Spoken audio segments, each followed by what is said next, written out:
សូមស្វាគមន៍អ្នកសិក្សាទាំងអស់គ្នាមកកាន់វគ្គសិក្សាមុខវិជ្ជា .NET Technology ដែលជាមុខវិជ្ជានៅក្នុង session ទី2របស់យើងដោយនៅក្នុង session ទី2របស់យើងគឺយើងមាន4មុខវិជ្ជាផងដែរក្នុងនោះផងដែរគឺមាន .NET Technology ហើយកាលពី session ទី1របស់យើងគឺមាន4មុខវិជ្ជាផងដែរហើយ4មុខវិជ្ជារបស់ដែរគឺបានបញ្ចប់សពគ្រប់រួចរាល់ជាការអស់ជាការស្រេចហើយក៏បន្ទាប់ពីបញ្ចប់មុខវិជ្ជាហើយក្រុម manager ក៏បានធ្វើការកាដូមួយសម្រាប់ជាថ្ងៃបញ្ចប់មុខវិជ្ជាផងដែរគឺធ្វើ project ណាធ្វើ project ហើយ project ផងដែរគឺមានបានដាក់វិន័យមែនទែនបន្ទាប់ពីបញ្ចប់មុខវិជ្ជាហើយក្រុមបានធ្វើដាក់កោដដៅមួយទៅកោដដៅនោះតាំងពីមុនដំបូងម្លេះគឺដើម្បីបង្កើត project អញ្ចឹងណាបង្កើត project ដូចនេះហើយការបង្កើតឬក៏ការ review lesson review នៅ research project របស់យើងណាដែលជាកម្មវិធីពីរហ្នឹងគឺយើងបានបញ្ចប់សរុបហើយនៅក្នុង session ទី1ដូច្នេះនៅក្នុង session ទី2របស់បែបនេះគឺជាថ្ងៃដំបូងនៃ session ទី2របស់យើងគឺចាប់ផ្ដើមមុនដំបូងគឺយើងបានសិក្សាមុខវិជ្ជា .NET Technology ផងដែរអញ្ចឹងណាអញ្ចឹងអ្នកនរគ្នាព្រមសូមស្វាគមន៍មកកាន់វគ្គមុនដំបូងមកដែរអញ្ចឹងណាអញ្ចឹងព្រមដោយសារតែព្រមធ្វើការ review project review មុខវិជ្ជារបស់សាស្ត្រាចារ្យទេតែយើងសិក្សាជាមួយសាស្ត្រាចារ្យដូច្នេះហើយយើងបានធ្វើការ review ឡើងវិញណាហើយព្រមលក្ខណៈ review ដូចយកមេរៀនរបស់លោកគ្រូមកអញ្ចឹងប៉ុន្តែគោលបំណងមួយគឺអ្នកនរគ្នាឥឡូវនេះព្រមបានធ្វើការបង្ហាញចាប់ផ្ដើមមុខវិជ្ជាមុនដំបូងណាគោលដៅរបស់ព្រមគឺបន្ទាប់ពីយើងសិក្សាហើយតើយើងទទួលបានអ្វីអំពីការសិក្សាអំពីសាកលវិទ្យាល័យហើយទៅមកទៀតយើងទទួលបានលទ្ធផលអ្វីខ្លះពីសាស្ត្រាចារ្យដែលបង្រៀនណាអញ្ចឹងនៅពេលដែលយើង requirement រៀបរាប់អស់ជាការស្រេចមានថាយើងទទួលបាន requirement ថាអូយើងគោលដៅរបស់យើងធ្វើវីដេអូហ្នឹងគឺដើម្បីចែករំលែកចំណេះដឹងអ្វីដែលយើងបានសិក្សាពីវេលាដែលយើងបានសិក្សាហើយក៏បញ្ជាក់អំពីអ្វីដែលយើងបានសិក្សាផងដែរហើយនៅក្នុងពេលនេះផងដែរព្រមបានធ្វើវីដេអូនេះឡើងវិញហើយបន្ទាប់ពីព្រមគិតថានៅក្នុង session ទី2នេះគឺអាចទៅរួចឬក៏មិនអាចទៅរួចណាប៉ុន្តែក៏ព្រមដាក់គោលដៅទី2នេះផងដែរគឺដោយសារតែមុខវិជ្ជាគឺល្អមែនទែនអ្នកនរគ្នាដោយសារមុខវិជ្ជាសាស្ត្រាចារ្យព្រមមើលកលេចមើលទៅមុខវិជ្ជាទាំងអស់នេះគឺសិតតែល្អមែនទែនហើយបើសិនជាបានសិក្សាបានធ្វើវីដេអូទេអាចថាគឺវាពិបាកក្នុងការចាប់បានណាតែព្រមក៏ធ្វើការ review project review មេរៀនឡើងវិញក្នុង session ទី2នេះដើម្បីដាក់មួយដុំទៀតដើម្បីជាទុកជាមេរៀនណាដូច្នេះហើយព្រមធ្វើការចាប់ដើម review project របស់យើងអញ្ចឹងនៅក្នុងវីដេអូផងដែរគឺព្រមមានគោលដៅពីគឺ review មេរៀនរបស់សាស្ត្រាចារ្យហ្នឹងអញ្ចឹងនៅក្នុងមេរៀនផងដែរព្រមបានយកមេរៀនរបស់សាស្ត្រាចារ្យដែលមេរៀនទាំងអស់នេះផងដែរគឺជាសាស្ត្រាចារ្យបានធ្វើការផ្សាយជា slide ណាអញ្ចឹងគឺ slide នេះផងដែរគឺមានដូចអ្នកខ្ញុំបានដឹងណាយើងមាន copyright មានអីផ្សេងៗណាតែព្រមខ្លាញ់យកទាំងដងអញ្ចឹងទៅខ្លាញ់មានយក copyright ច្រើននេះដូច្នេះព្រមក៏បានធ្វើការ generate មកធ្វើជាដាក់ក្នុង PDF ហ្នឹងបើជាមេរៀនមួយផ្សេងទៀតតែមេរៀនដូចគ្នាប៉ុន្តែគ្រាន់តែយើងដូរពី file មួយណាអញ្ចឹងលោកគ្រូជា slide PowerPoint អញ្ចឹងព្រមធ្វើការដាក់ជា Word អញ្ចឹងណាដើម្បីធ្វើការ review បែបមួយផ្សេងទៀតទៅណាអញ្ចឹងមេរៀនរបស់នេះផងដែរគឺយើងទទួលបានលទ្ធផលទទួលបានផ្លែផ្កាផងដែរគឺបន្ទាប់ពីយើងសិក្សាជាមួយសាស្ត្រាចារ្យបើសិនជាមិនមានសាស្ត្រាចារ្យបង្រៀននោះទេតើវីដេអូនេះតើវគ្គ session ទី1ទី2នេះតើយើងបានវីដេអូមកពីណាដើម្បីចែករំលែកទៅកាន់អ្នកសិក្សាទាំងអស់គ្នាណាដូច្នេះហើយក៏ព្រមគោលដៅនេះផងដែរគឺដើម្បីចែករំលែកព្រមធ្វើចែករំលែកមួយទៀតនៅពេលយើងធ្វើវីដេអូនេះហើយរំលឹកខ្លួនឯងឡើងវិញដូចអ្នកដឹងហើយវីដេអូមួយគឺព្រម review ឡើងវិញមែនទែនណាគឺព្រមមើលច្រើនដល់មែនទែនដើម្បីធ្វើវីដេអូនេះបានក៏ធ្វើពីណាទៅណាដោយសារតែបានយើងសិក្សាមួយសាស្ត្រាចារ្យយើងដឹងផ្លូវណាយើងដឹងផ្លូវដូចនេះហើយគ្រូបង្ហាញផ្លូវប៉ុន្តែយើងបង្ហាញយើងត្រូវដើរផ្លូវដោយខ្លួនឯងតែយើងដើរទៅឆ្វេងឬទៅស្ដាំណាទៅស្ដាំឬក៏ទៅត្រង់ដូច្នេះយើងត្រូវតែរកផ្លូវដើម្បីបង្កើតផ្លូវមួយដែលខ្លួនឯងដើម្បីដើរណាដូច្នេះហើយព្រមឥឡូវនេះគឺយើងបានចាប់ផ្ដើមដល់ទីការរបស់យើងអញ្ចឹងអ្នកនរគ្នាកុំឲ្យចំណាយពេលយូរព្រមអត់ចំណាយពេលយូរទេវីដេអូព្រមគឺព្រមចង់ធ្វើឲ្យខ្លីប៉ុន្តែតម្រូវការ review ឡើងវិញអញ្ចឹងការ review ផងដែរគឺអត់ដូចសាស្ត្រាចារ្យនៅណាគឺសាស្ត្រាចារ្យគឺបញ្យល់ល្អិតមែនទែននៅក្នុងមេរៀននីមួយៗប៉ុន្តែវារួមគឺបានមួយចំណែកតែប៉ុណ្ណោះណាបានមួយចំណែកតែប៉ុណ្ណោះដូច្នេះហើយមួយចំណែកផងដែរគឺអ្នកនរគ្នាសង្ឃឹមអ្នកនរគ្នានឹងយល់អំពី flow នីមួយៗរបស់ព្រមក្នុងការប្រើពីមួយដូច្នេះនៅក្នុងវីដេអូផងដែរព្រមធ្វើការចាប់ផ្ដើមណាអញ្ចឹងអ្នកនរគ្នាព្រមបានដាក់នីតិទីប្រមាណដើម្បីធ្វើការដំឡើងនៅក្នុងផងដែរយើងធ្វើការសិក្សាយើងដំឡើងកម្មវិធីអញ្ចឹងអ្នកនរគ្នាព្រមសូមធ្វើការបង្ហាញទៅខាងលើបន្តិចព្រមនេះគឺជាលទ្ធផលរបស់យើងបន្ទាប់ពីសិក្សាមេរៀនណាហើយព្រមបង្ហាញតែម្ដងហើយអូខេនេះគឺជាមេរៀនដែលព្រមបានសិក្សានៅសាកលវិទ្យាល័យសាកល EC ណាអញ្ចឹងយើងសិក្សាជាមួយសាស្ត្រាចារ្យមានបទពិសោធន៍ផងដែរណាមានបទពិសោធន៍ក្នុងការក្នុងមុខវិជ្ជានឹងផងដែរហើយឥឡូវនេះព្រមសូមធ្វើការបង្ហាញអំពីលទ្ធផលរបស់យើងអ្នកនរគ្នាបានឃើញសាស្ត្រាចារ្យណាបង្រៀនដល់លោកគ្រូលោកគ្រូវណ្ណៈណាលោកគ្រូវណ្ណៈហើយឥឡូវនេះលោកគ្រូកំពុងតែសិក្សាអ្នកអនុបណ្ឌិតផ្នែកព្រមានវិជ្ជាផងដែរអ្នកនរគ្នាលោកគ្រូអ្នកគ្រូណាយើងយកគាត់ជាធ្វើជា idol មកណាដល់ពេលយើងយកគាត់ធ្វើជា idol មួយផ្នែកណាផ្នែកណាដែលយើងទទួលយកធ្វើជា idol បានធ្វើជា idol របស់លោកគ្រូទៅលោកគ្រូគឺប្រៀបដូចជាពុកម្ដាយទី2របស់យើងអញ្ចឹងនៅពេលដែលយើងទៅរៀនជាមួយគ្នាតែ6ខែឆាប់មាសណាឆាប់មាសមួយឆាប់មាសដូច្នេះហើយអាចថានៅជិតគ្នារហូតនៅជិតគ្នារហូតពីមួយជាមួយគឺយើងយល់ចិត្តគ្នាជាមួយលោកគ្រូណាដូច្នេះយើងត្រូវតែrelationship អ្នកតំណងជាមួយរួមថ្នាក់ជាមួយលោកគ្រូជាមួយអ្នកដែលគាត់ដែលជាសហការជាមួយយើងណាដូច្នេះយើងត្រូវតែបង្កើត creative ឲ្យច្រើនមែនទែនដើម្បីធ្វើការអ្នកតំណងណាអ្នកតំណងឥឡូវនេះ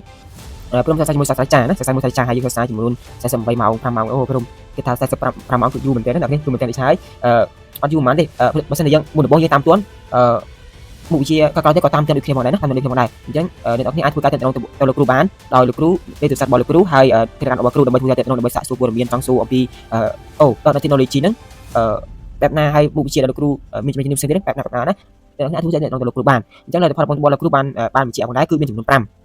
ហើយព្រម5នេះព្រមធ្វើពលឺធ្វើដើមពីមុនមកតែព្រមធ្វើការចាប់ដើមកុំឲ្យចំណាយពេលយូរអញ្ចឹងលទ្ធផលកំពុងទៅវិទ្យាសាស្ត្រអញ្ចឹងក្រៅពីបញ្ចប់វិទ្យាសាស្ត្រទទួលបានសមត្ថភាពខាងក្រោមទី1គឺយល់ដឹងអំពីមូលដ្ឋានគ្រឹះនៃ C SAT ដែលអាចយកទៅអភិវឌ្ឍខ្លួនខាងជា C SAT developer អ្នកនរគ្នាព្រមធ្លាប់មើលនៅក្នុងកម្មវិធីធ្លាប់តែមើលនៅក្នុង job ក្រុមហ៊ុនចប់ដែលគាត់ធ្វើការផុសទៅនឹងបុគ្គលិក C SAT developer ណាប្រាក់ខែទៅ5-600ឬក៏1000នោះដូច្នេះបើសិនជាយើងចេះច្បាស់នៅអាហ្នឹងគឺយើងអាចធ្វើការខាងនឹងបានហើយណាខាងនឹងបានហើយអញ្ចឹងទៅនឹងកិច្ចការនោះបានទី2គឺយើងយល់ដឹងពីការប្រើប្រាស់ OOP Object Oriented Programming ទី3យើងយល់ដឹងពីមូលដ្ឋានគ្រឹះក្នុងការបង្កើត desktop application ទី4គឺយើងអភិវឌ្ឍពី database មកកាន់ desktop app ទី3គឺអភិវឌ្ឍពី desktop app ទៅកាន់ API របស់គ្នានេះគឺជាលទ្ធផលរបស់យើងបើតែយើងសិក្សាមេរៀននេះចប់ហើយណានៅក្នុងមេរៀននៅក្នុងវិទ្យាសាស្ត្រយើងនេះផងដែរមេរៀននេះផងដែរអញ្ចឹងយើងធ្វើការចាប់ផ្ដើមបន្តទៀតព្រមទាំងលឺ desktop application អីផ្សេងៗណាទៅលឺអីផ្សេងៗណាតែពេលនេះយើងបានសិក្សាយើងត្រូវតែយកឱកាសអ្វីដែលយើងបានសិក្សាហ្នឹងយកទៅ develop លើខ្លួនឯងបន្តទៀតអ្នកគ្នាយល់ពី step ហ្នឹងនេះ step ហ្នឹងលោកគ្រូបានធ្វើការដាក់យកអំពី desktop application ពេលតែយើងយល់ហើយយើងអាចធ្វើអីផ្សេងៗបានដូចជាទៅណៃពី database មកណាមក database មក application ហ្នឹងឯង desktop application ហើយហ្នឹងឯងហើយមួយទៀតយើងអាចយ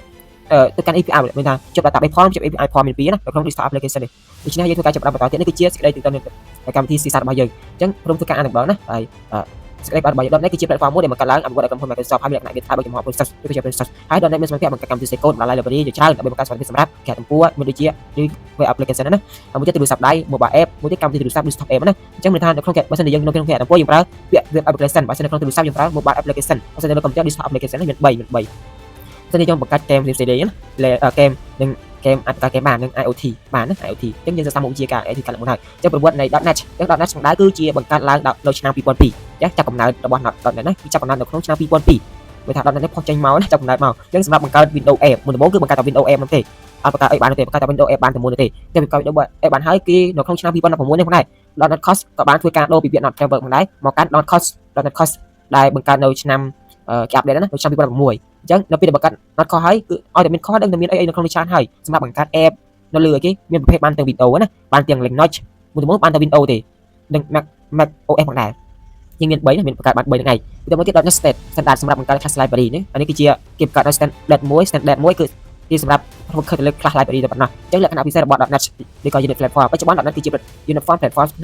ដែលអនុញ្ញាតឲ្យអ្នកបង្កើតអ្វីបានគ្រប់យ៉ាងអញ្ចឹងប្រភេទវាដូចជាគេដូចជាប្រភេទកម្មវិធីដូចជាយើង cloud ហ្នឹ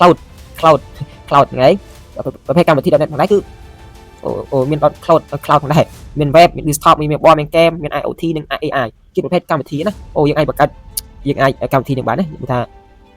បង្កើតបានទាំងអស់នេះបង្កើតបានណាយើងឧបករណ៍ tool យើងប្រើកម្មវិធីមានប្រហែលនឹងហើយយើង auto វាប្រើអីខ្លះយើងប្រើដើម្បីសរសេរ code ស្អីណាយើងប្រើ Visual Studio Code Visual Studio មាន Visual Studio Code មានពីរមួយ Visual Studio Code មួយ Visual Studio របស់ Microsoft មួយទៀតគឺ CLI ប្រើ Command Line ណាហើយ GitHub Copilot អានេះគឺជាកម្មវិធីរបស់ Microsoft ដែរព្រមមកធ្វើតេស្តផងដែរដូចខ្ញុំមានហ្នឹងឯងអញ្ចឹង operation system ប្រតិបត្តិការលើគេ Windows Linux នឹងអីព្រមអ្នកទាំងគ្នានៅក្នុងវីដេអូនេះផងដែរនៅក្នុងវីដេអូគឺភាគច្រើនជាភាសាអង់គ្លេសព្រោះយើងសិក្សា IT ប៉ុន្តែព្រមមកធ្វើការជាភាសាខ្មែរច្រើនផងដែរអញ្ចឹងតែពីយើងយកពី .NET ហើយអ្នកទាំងគ្នាណាព្រមមកធ្វើការណផងដែរនេះ .NET ក៏ត្រាប់តែប៉ុណ្្នឹងបើយើងសុំតាមមានរបស់សាស្ត្រាចារ្យនឹងរំលាក់ណាដូច្នេះព្រមធ្វើការចាប់ដើមលក្ខណៈពិសេស .NET រួចហើយអញ្ចឹងយើងយកពី C SAT អញ្ចឹង .NET បានហើយយើងយកពី C SAT អញ្ចឹង C SAT ផងដែរគឺជាភាសាកម្មវិធីបង្កើតឡើងដើម្បីសម្រាប់បង្ហាញក្នុងកម្មវិធីC SAT ជាភាសាដែលមានលក្ខណៈ OP C SAT មានរៀបចេញពីគ្រួសាររបស់ភាសា C ដែលមានភាពស្តីគ្នាខ្លាំងគឺ C Java និង JavaScript អានេះគឺជាគ្រួសារវាតែមួយទេណាគ្រួសាររបស់ C SAT របស់វាណាព្រោះវាជាអារូបណាយើងហៅវាទៅហើយការប្រើប្រាស់អញ្ចឹងនិយមប្រើសម្រាប់បង្កើតអីគេសម្រាប់បង្កើត desktop application web application និង game និង IoT ហើយឥឡូវនេះអ្នកគ្នាព្រមសុំធ្វើការបន្តិចនេះ.NET នេះ .NET អញ្ចឹងព្រមធ្វើការនេះព្រមធ្វើការ search នេះ .NET ណានេះ.NET ផងដែរគឺ free open source ដូចម៉េចណាជា cross platform developed by ដោយ application មានដូចជា web app desktop IoT ដូចម៉េចណាហើយមានដូចជា language ភាសាប្រើ C SAT ហ្នឹងទៅយើង C SAT យើងមាន Windows Linux ផងដែរដូចគ្នាផងដែរអញ្ចឹងយើងចង់មើល session របស់ .NET អីខ្លះណាតែព្រមដូច2026 2000អីណានេះ support ណានេះមានគេអាប់ដេត2028 version មិនគេអាប់ដេតទេណាគេប្រាប់យើងមុនទៅហើយ2026អាប់ដេតបែបណាណាដូចជាគេប្រាប់យើងហើយនេះគឺជារូបភាពនៃ version ផងដែរនេះ version ណានេះឆ្នាំ2023បាន .NET 8 2024 .NET 2025គឺ .NET 10គេប្រាប់យើងណាគេមាន plan បន្តទៀត .NET មិនគឺគេមាន plan ជាការសាច់ឥឡូវនេះធ្វើការចាប់ដើមតទៀតអញ្ចឹងយើងចាំណាអញ្ចឹងយើងការរៀបចំ environment សម្រាប់ C SAT អញ្ចឹងអ្នកគ្នាអាចណាចាំរួមធ្វើការដំឡើងដើម្បីសរសេរកូដភាសា C SAT បានយើងត្រូវការចាំបាច់គឺនៅ3ណានៅ3មួយទៀត IAD ដែលជា Integrated Development Environment ជាកម្មវិធី Microsoft Visual Studio អញ្ចឹងអានេះគឺជាកម្មវិធី Visual Studio របស់ Microsoft តែម្ដងគេហៅថា IDE ណាវាជា IDE អញ្ចឹង .NET SDK ហើយគឺជាកញ្ចប់សម្រាប់អភិវឌ្ឍដូចជា .NET ផងដែរណាយើងមានអានេះហើយមួយទៀត runtime បើមិនស៊ីសាប្រើដាក់ថាដើម្បីចាប់ដើមក្នុងកម្មវិធីចឹងកម្មវិធីយើងមានអានេះសម្រាប់សរសេរភាសាC# ណាចឹងចាប់ដើមបន្តទៀតចឹងកម្មវិធី Visual Studio Communication 2022មកដែរគឺជាអាចឲ្យយើងសរសេរកូដភាសា C# web នឹងអាចធ្វើការតម្រូវបើងាយស្រួលយើងប្រើប្រាស់វាដើម្បីបង្កើត desktop web និង mobile application ហើយចាំវាបំរើវាគឺយកទៅកាន់គេតំពួរហ្នឹងណារបស់ Microsoft នេះកាន់គេតំពួរហ្នឹងហើយចុចប៊ូតុង free ទៅលើ communication សម្រាប់រកគេថ្លៃដំណើរការ file ដែលបាន download ចំណុចសំខាន់នៅពេលដែល install ហើយជួយយកប្រអប់ទៅ application នេះទៅយើង download នេះបានណាទៅមកទៀតយើងធ្វើការចំណុចសំខាន់នៅពេលដែលយើង install ណា install គឺយើងប្រើប្រាស់អានេះឯង desktop យើងអនុវត្តបន្តិចនេះគឺជាបង្កើត C# console app ដំបូងទៅយើងបង្កើតដំឡើងពី Microsoft បានហើយយើងធ្វើការចាប់ដើមកំណត់ដូចផ្សេងៗទៅមកទៀតបង្កើត console នេះយើងបង្កើត app បានណាយើងធ្វើការ download បានហើយយើងធ្វើការបង្កើត project មកចាប់ដើមចូល project ណាដាក់ឈ្មោះអីទៅនេះណាចឹងហើយយើងមានរៀបចំសម្ព័ន្ធមកដែរនៅពេលបង្កើត project នេះយើងនឹងបានគេកូដប៉ុណ្ណឹងណាចឹងលោកគ្រូបានប្រាប់ពីរៀបចំសម្ព័ន្ធមកដែរចឹងព្រមធ្វើការអត់យល់ទេចឹងអ្នកនរធ្វើការទៅទៅសិនចាំព្រមធ្វើការចាប់ដើមកិច្ចការរបស់យើងណាយើង system យើងនិយាយថាកំពុងប្រើ system អីផ្សេងទៅហើយ name space program មេដំបងទៅអញ្ចឹងយើងធ្វើការចាប់ដើមបញ្យកកិច្ចការទាំងអស់នេះនៅពេលដែលយើងធ្វើការអនុវត្តអញ្ចឹងអ្នកនរគ្នាឥឡូវនេះយើងធ្វើការចូលមកដល់កន្លែងហ្នឹងណានេះមកដល់កន្លែងហ្នឹងយើងកម្មវិធីនេះលោកគ្រូបញ្យល់ណានេះអញ្ចឹងនៅក្នុងវីដេអូផងដែរគឺយើ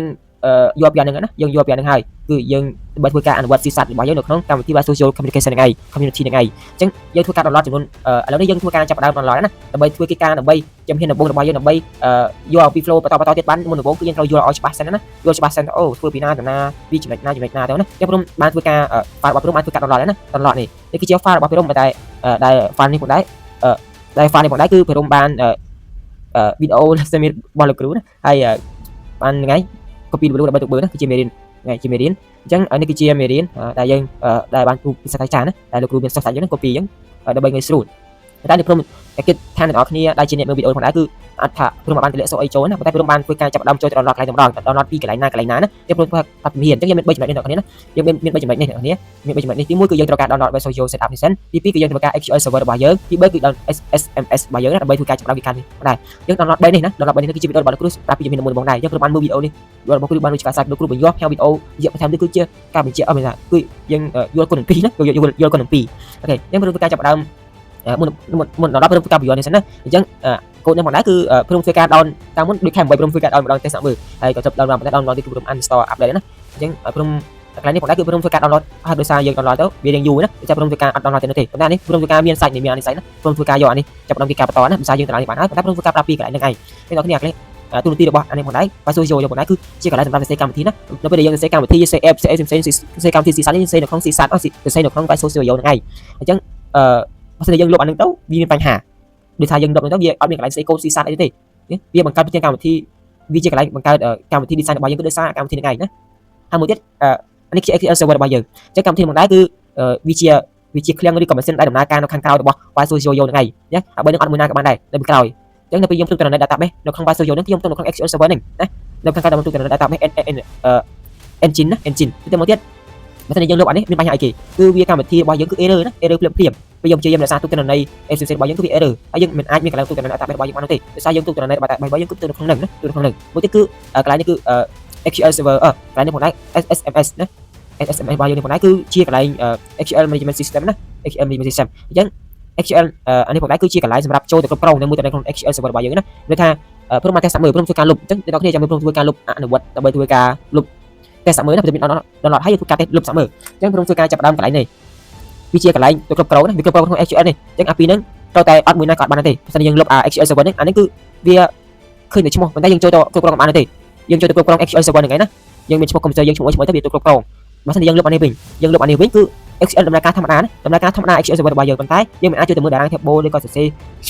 query ដើម្បី check ទិន្នន័យដូចស្រួលទេវាជា clean server របស់យើងណាបើអត់មានសោចាក់ចូលមើលទេគឺវាអត់បានទេដូច្នេះយើងដើម្បីអានេះគឺជាផ្ទះនៅក្នុងផ្ទះរបស់យើងណាហើយនេះគឺជាសោយើងចាក់សោទៅកាន់ក្នុងផ្ទះរបស់យើងដើម្បីថាមើលថាអូក្នុងផ្ទះមានអីខ្លះណាដូច្នេះយើងត្រូវការចូលទៅកន្លែងហ្នឹងឯងណាកន្លែងហ្នឹងឯងដូច្នេះហើយគឺយើងនេះគឺជា database របស់យើងដូច្នេះព្រមធ្វើការចាប់ដើមព្រមធ្វើការចាប់ដើមបន្តទៀតណាធ្វើការចាប់ដើមបន្តទៀតអញ្ចឹងអ្នកនរគ្នាមួយទៀតដើម្បីដោយសារព្រមធ្វើការបើសិនអ្នកនរគ្នាចង់លុបណាអា3ហ្នឹងព្រមធ្វើការចាប់ដើមចូល control panel នេះបើសិនជាចង់លុបអា3ហ្នឹងណាចង់លុបអា3ហ្នឹងឧទាហរណ៍យើងព្រមមានព្រមអត់ទាន់មានចាំព្រមបណ្ដឹងចាំព្រមយកក្រោយ control panel អញ្ចឹងព្រមធ្វើការចាប់ដើមដើម្បី download កម្មវិធី Visual Studio setup នេះបានគឺអ្នកនរគ្នាទៅកាន់នេះទៅសេពាក្យថា download Visual Studio 2022មកបើចង់ដាក់2020មក2020មកក៏វាចេញឲ្យណាមាន2026ផងដែរណាព្រមធ្វើការចុចនេះ មាន2026ផងដែរអញ្ចឹងព្រមធ្វើការជួយចូលមកកាន់2022ដែលយើងបានអនុវត្តជាមួយសាស្ត្រាចារ្យគឺ2022ថ្ងៃគឺមានកន្លែងផ្ទៀងរបស់ Microsoft អញ្ចឹងព្រមឲ្យចំណាយពេលយូរព្រមធ្វើការជ្រើសយក free download នេះមកដែរគឺជា free ណាយើងអនុវត្ត free យើង download ពីកន្លែងហ្នឹងឯងនេះគឺជា free trailer របស់វាណាមាន personal interface ប៉ុន្តែនេះគឺយើងប្រើទូទៅ2026 Intel អូខេ2022អញ្ចឹងដោយសារមុនដំបូងគឺយើងចុចទៅកាន់2022ប៉ុន្តែយើងធ្វើការdownload មកដើម្បីមើលណានេះមើលត្រឹមនៃ version មកយើងចង់ download ណាខ្ញុំព្រមធ្វើការមើលហើយនេះមើលយើង download version មកដើម្បីយកមកប្រើណាអូខេអញ្ចឹងព្រមធ្វើការចាប់ដើម2022ណា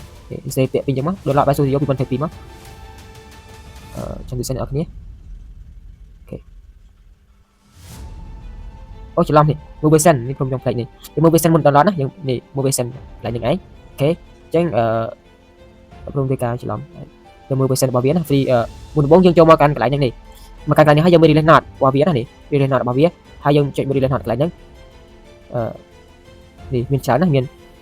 2000ម៉ានអូខេអញ្ចឹងព្រមមើល version នេះ2026យើង download ហើយវា download ចូលមកក្នុងហ្នឹងណាតែព្រមអត់ទេព្រមធ្វើការលេងមកទេព្រមចង់ផ្លេចចូលមកកាន់release note បាន version យើងធ្វើការចេញទៅវិញហើយ2022យកមកទៀតយើងធ្វើការ install កន្លែងហ្នឹងអូខេចេញ2026ឲ្យ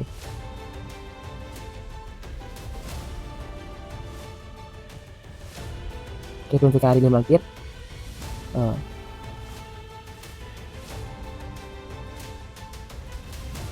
គេនេះ version ណា version របស់យើងនេះ version ព្រមមក version អូខេ download version 2022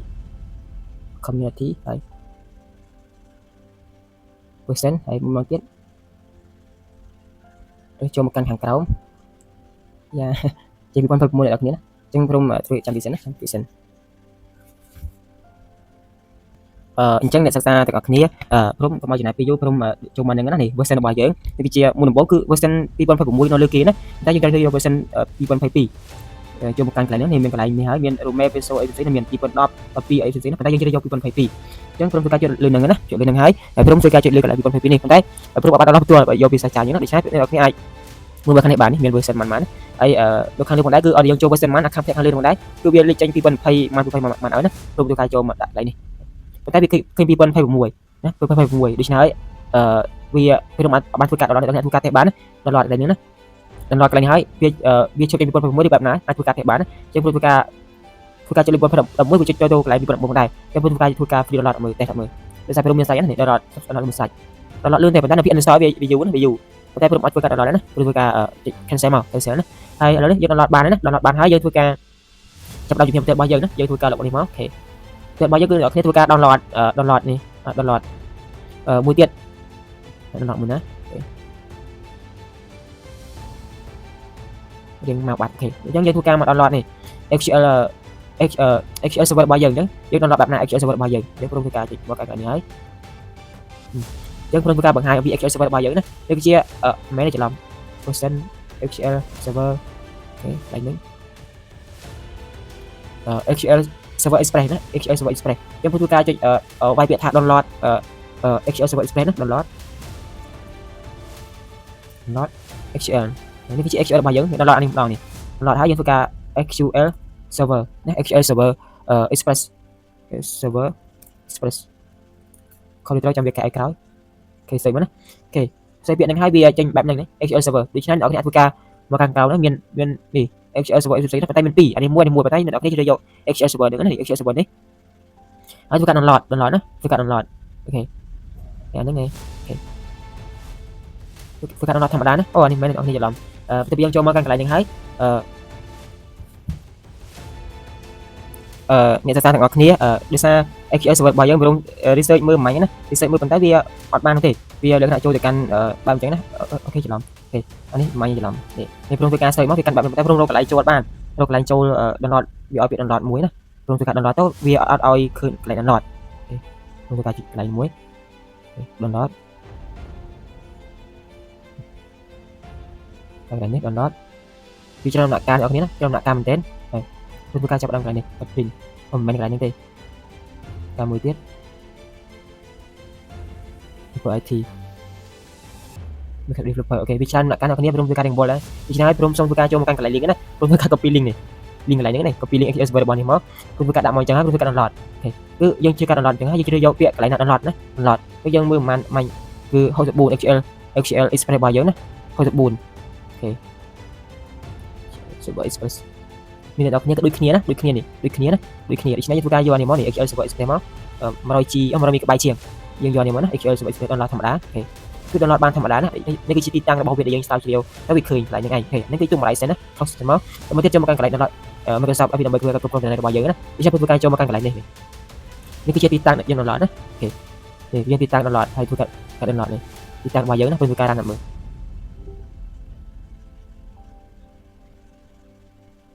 អូយcancel សិនមកទៅច្រឡំអញ្ចឹងព្រមធ្វើការ copy នេះ file ហ្នឹងណា copy Microsoft នេះទីតាំងរបស់វានៅកន្លែងណាដោយសារតែព្រមយើងច្រើនពេកព្រមធ្វើការរៀងរបស់ file ខ្ញុំព្រមធ្វើការ file អញ្ចឹងឯងអញ្ចឹងបាននេះមកណានេះទីតាំង file Microsoft Management System របស់យើងណាអូខេគេនេះទីតាំង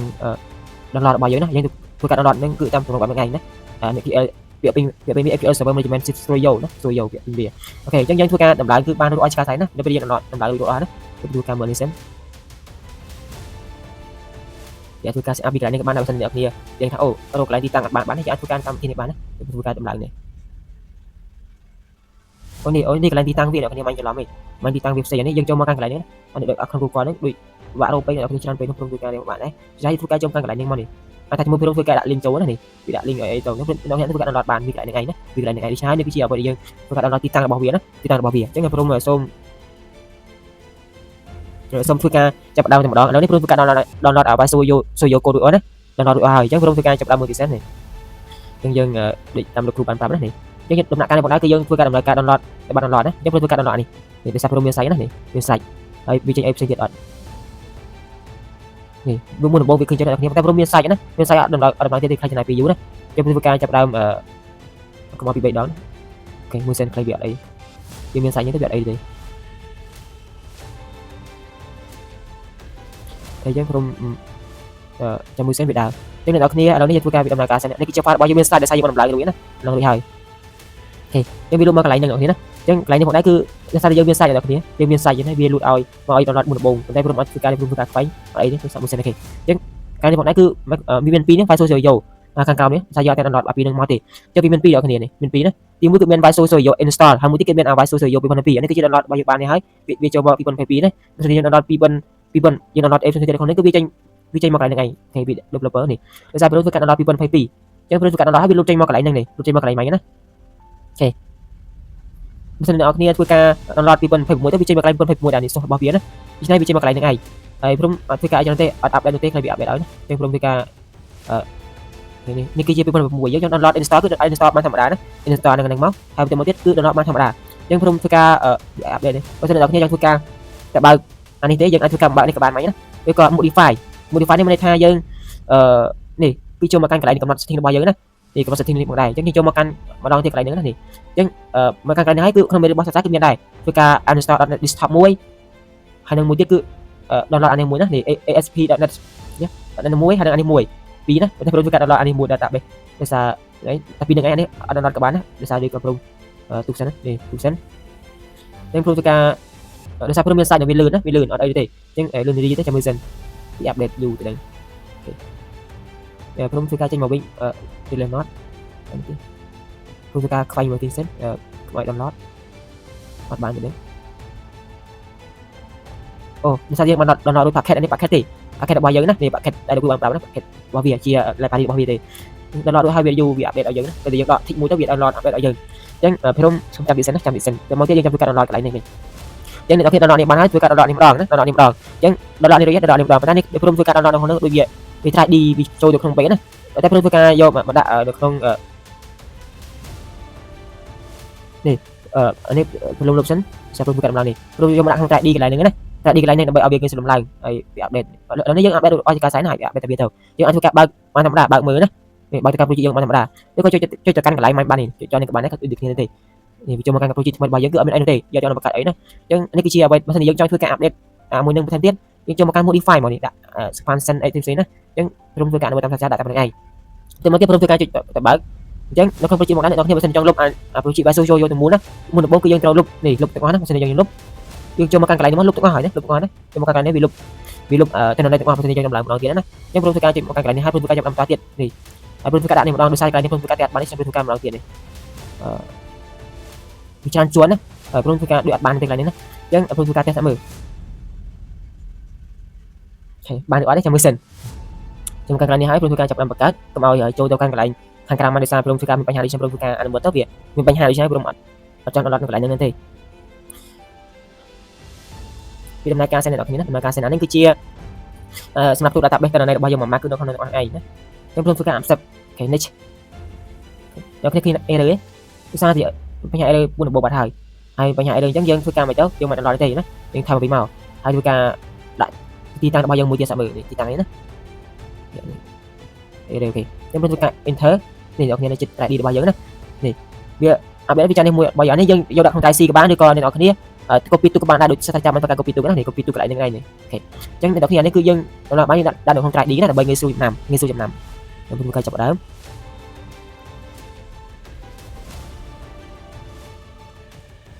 ឥឡូវនេះវាកំពុងដំណើរការអូខេឥឡូវនេះគឺវាចេញ upset មាញ់ណាអញ្ចឹងព្រមធ្វើការ next អូដូច error ដូចគ្នាព្រមធ្វើការ next បន្តទៀតអត់អីទេអូខេកន្លែងនេះមកដែរគឺយើងអត់អីទេណានេះគឺចេញ firewall មានន័យថាវាអត់មានបញ្ហាអីទេព្រមធ្វើការសាកសួរព្រមធ្វើការបើតាមដឹងព្រមកន្លែងនេះគឺនៅពីដំណើរគឺចាំមកគ្រប់តែគ្នាណាគ្រប់តែគ្នាដូចនេះយើងធ្វើការ next អូខេកន្លែងនេះដោយសារយើងអនុវត្តមួយសាស្ត្រាចារ្យក៏អត់មានកន្លែងនោះទេណាហើយកន្លែងនេះគឺមួយវីដេអូសាស្ត្រាចារ្យមួយបូដុល្លារណាចឹងវីដេអូសាស្ត្រាចារ្យបានធ្វើការតាម step មួយណាអូខេវីដេអូដល់ចប់គ្រប់អូខេអញ្ចឹងទៀតគឺសាស្ត្រាចារ្យបានធ្វើការដល់ទៅអូខេខ្ញុំព្រមសូមធ្វើការចាប់ដើមអានេះតទៀតអញ្ចឹងដកខ្វែងណាយើងអត់ចេះអីនោះទេតែមកទៀតកន្លែងនេះមកដែរគឺយើងអត់ទាន់មានន័យដូចនេះកន្លែងនេះមកដែរគឺ Microsoft SQL Server បើសិនយើងបង្កើតពីរដងកន្លែងនេះគឺយើងត្រូវការឈ្មោះមួយទៀតមកដែរហើយដូចឈ្មោះមួយទៀតហ្នឹងហើយកន្លែងនេះយើងត្រូវការ tick លើកន្លែងនេះទាំងអស់គ្នាណា Database Engine Service ឧទាហរណ៍មកទៀត SQL Server Replacement អូខេកន្លែងហ្នឹងឥឡូវនេះវាបង្កើតនេះកន្លែងនេះ default extension មានពីរ default និង name extend អញ្ចឹងអាពីរហ្នឹងណាអញ្ចឹងអាពីរហ្នឹងមកដែរគឺបើសិនយើងត្រូវបង្កើតលើកទី1រួចហើយប៉ុន្តែយើងจะបង្កើតមួយទៀតដើម្បីបង្កើត SQL Server របស់យើងណាសារព្រមធ្វើការចាប់ដើមនេះ enter ឈ្មោះនេះឈ្មោះដូចគ្នាតែព្រមដាក់ឈ្មោះមួយទៀតលុតចាំមកឈ្មោះដែរនេះសតធំទាំងអស់ណានេះដាក់អក្សរនេះអក្សរទៅអក្សរធំដាក់បានទាំងអស់តែនេះដាក់បានតែអក្សរធំណានេះវាលុតមកក្នុងទាំងអស់ដូចណាបើយើងដូរអានេះក៏ដូរដែរណាតែដោយសារព្រមមាន default SQL Server នេះ Microsoft SQL Server នេះ Microsoft SQL Server Microsoft SQL Server ហ្នឹងអញ្ចឹងវា default របស់វា site ដូចជាតែមានទេវាលុតឲ្យទេបើសិនជាមាន2វាលុតឲ្យកន្លែងនេះ2ណាខ្ញុំធ្វើការនេះមកអូខេទៅពីធ្វើការនេះហើយកន្លែងនេះអ្នកនរគ្នាត្រូវការធ្វើមានកន្លែង2 SQL Server Database Engine ហើយមួយទៀត SQL Server Browser ចាំមាន2ណាដូចជាព្រមធ្វើការយក automatic ណាយក automatic ហើយដូចគ្នា automatic តាមសាច់ចាស់អូខេអញ្ចឹងយើងវាបានចូលមកកាន់កន្លែងនេះហើយយើងរងចាំវាសិនណារងចាំសិន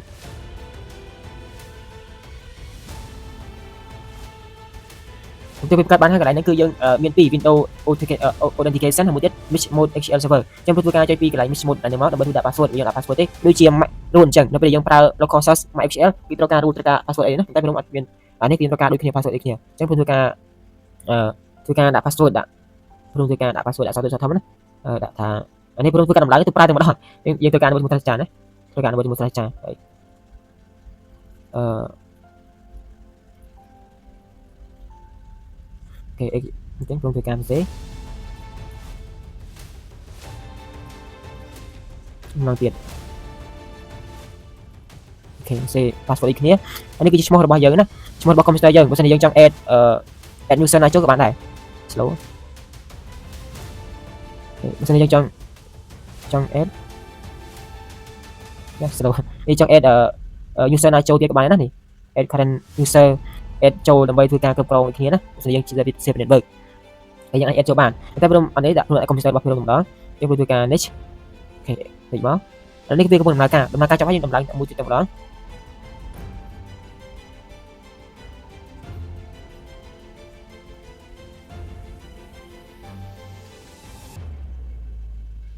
ឥឡូវនេះកំពុងរងចាំសិនព្រមអត់ខាតអីទេព្រមវាដើរធម្មតាហើយព្រមសូមធ្វើការចូលមកកន្លែងហ្នឹងយើង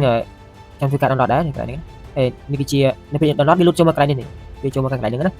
វាចូលមកកន្លែងហ្នឹងយើងស្ដាប់យើងអាចធ្វើការទុក copy នឹងទុកក៏បានដែរលុបចោលក៏បានដែរទុកក៏បានដែរអត់បញ្ហាអីទេណាអត់បញ្ហាអីទេយើងធ្វើការ install មកហើយព្រមធ្វើការ stop សិន client low អត់ stop ទេទុកចឹងសិនណាដើម្បីឲ្យ full តែម្ដង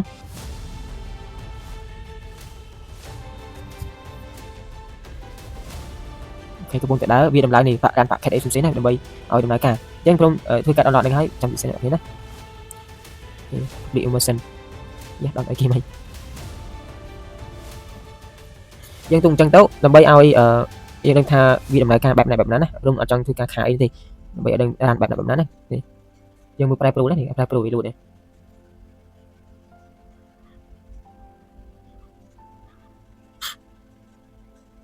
អូខេខ្ញុំចាំសិនតែពេលយើងដើរចាំមើលឆែកមើលនេះយើងមើលឆែកមើលនៅក្នុងខាងក្រោមណាអូខេដល់ពេញហើយនេះដល់ពេញអាប់ដេតឥឡូវនេះខ្ញុំដំណើរការ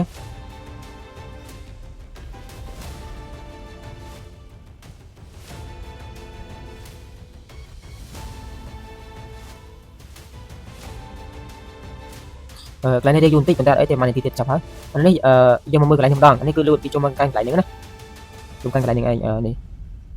អានេះគឺជា Microsoft Excel server របស់វាលូតមកនៅក្នុងវាលូតមកក្នុងហ្នឹងណានេះជាកន្លែង Excel server របស់យើងមួយទៀត Visor របស់យើងនេះវានៅកន្លែងផ្សេងគ្នាវាផ្សេងគ្នាណាវានៅកន្លែងផ្សេងគ្នាបើសិនយើងចង់លុបនេះមកហើយមួយទៀត Microsoft អានេះវាលូតនៅខាងលើនេះបើសិនយើងចង់លុបនេះមក Excel server លុបអត់ទេចាំតម្លៃចាប់សិនឥឡូវនេះវាកំពុងតែដំឡើងអ្នកគ្នាហើយចាំពិសេសយើងភាសាហ្នឹងបើតែពីយើងដល់នឹងហើយយើងនឹងធ្វើការលុបលុបណាលុបហើយនៅពេលយើងលុបហើយវាលុបអាកន្លែង server វាតែម្ដងព្រោះអីពេលខ្លះយើងចង់មានបញ្ហា error យើងចង់លុបវិញណាចង់លុបវិញហើយនៅពេលយើងចង់លុបវិញយើងអត់ដឹងលុបថាកន្លែងណាវា file ច្រើនពេកណា file ច្រើនពេកអូខេមួយទៀតអូខេយើងយូរតិចសិនអូខេចាប់ដំណើរការជារួចហើយនេះជា staging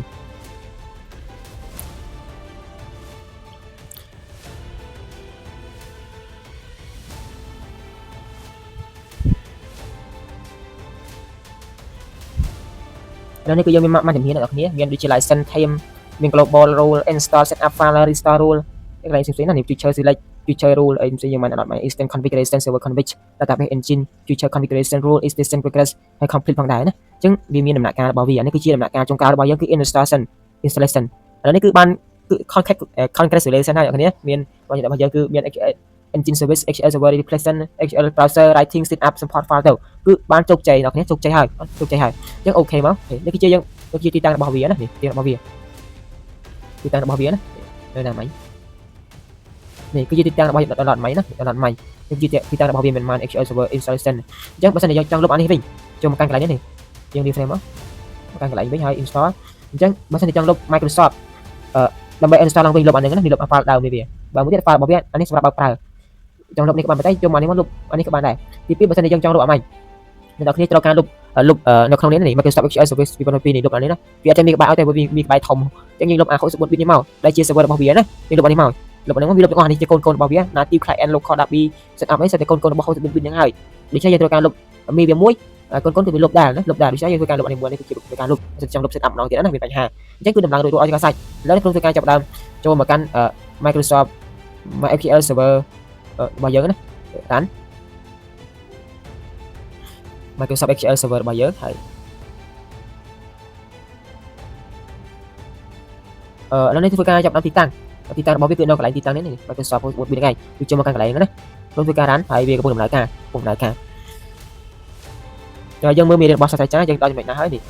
យើងដល់កន្លែងហ្នឹងណាដល់កន្លែងហ្នឹងហើយយើងអត់ទាន់បើក project អីណាយើងអត់ទាន់អនុវត្តទេយើងចាំធ្វើការ download file អស់ហើយចាំធ្វើការអនុវត្តក្រោយណាអនុវត្តបន្តិចទេព្រោះខ្ញុំអត់ធ្វើការនេះដល់ទេពេលបើការធម្មតាចាំអាទិត្យក្រោយអាចថាលោកគ្រូនឹងធ្វើការបញ្យល់ពីលម្អិតមែនទេទៅនៅមេរៀនផងដែរអញ្ចឹងខ្ញុំធ្វើការចាប់ដើម install សិន overall process ដើម្បីធ្វើការ uninstall ណា uninstall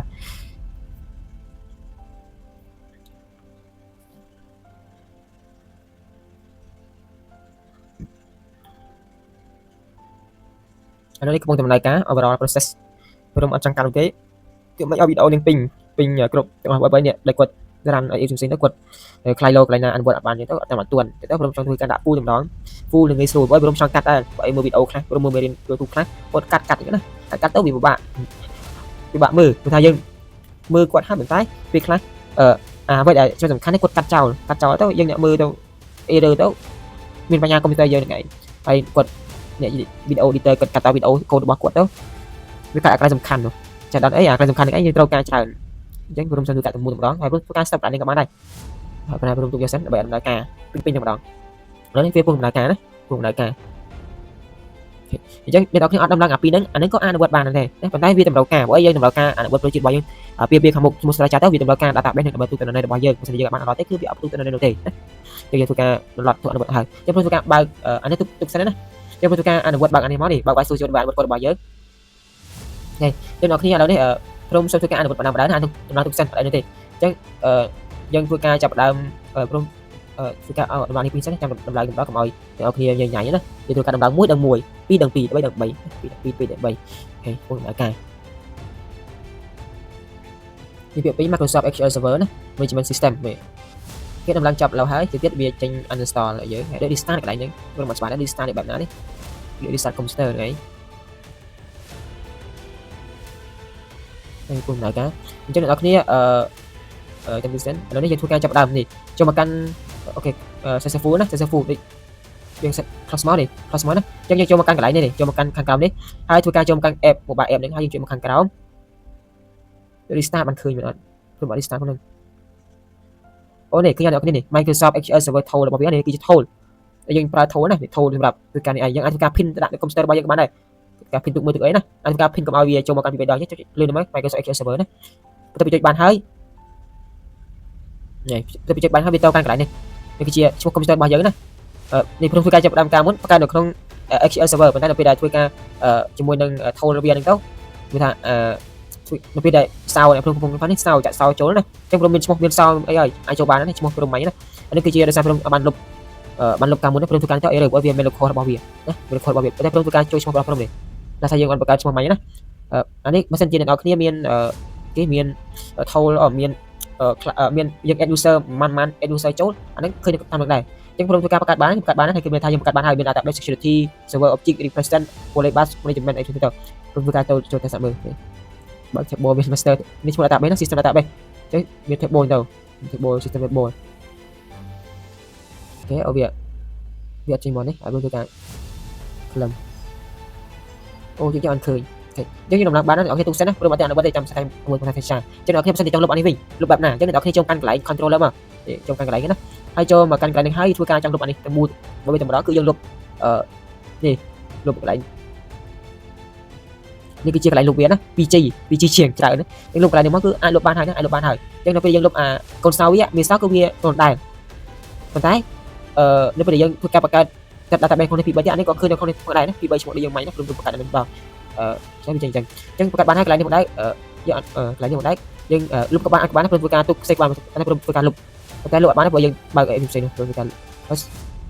អានេះព្រមធ្វើការថតដែរណាថតដែរយើងធ្វើការលុបសាក់មើលអូខេលុបបានណាចឹងអានេះបងដែរអ្នកនរអាចលុបទុកកន្លែងណាក៏បានដែរចឹងព្រមធ្វើការអនុវត្តយើងកូដរបស់យើងទៅពីយើងអនុវត្តទៅចាស់នេះបើកStudio ណាចឹងធ្វើការបង្កើត object កន្លែងនេះមកដែរគឺយើង cloud Spotty Center យើងធ្វើការ clone ណាអានេះគឺ open project មិនថា project របស់យើងមានជា folder មានជា file ចឹងនៅពេលយើងមានជា folder មានជា file ពេលយើងចង់បើក folder យើងបើកនេះមកបើកជា file បើកនេះមកចឹងធ្វើការបង្កើត system ធ្វើការបើកតែយើង project ចឹងកន្លែងនេះមកដែរគឺយើងតម្លើងគ្រប់តម្លើងណានេះតម្លើង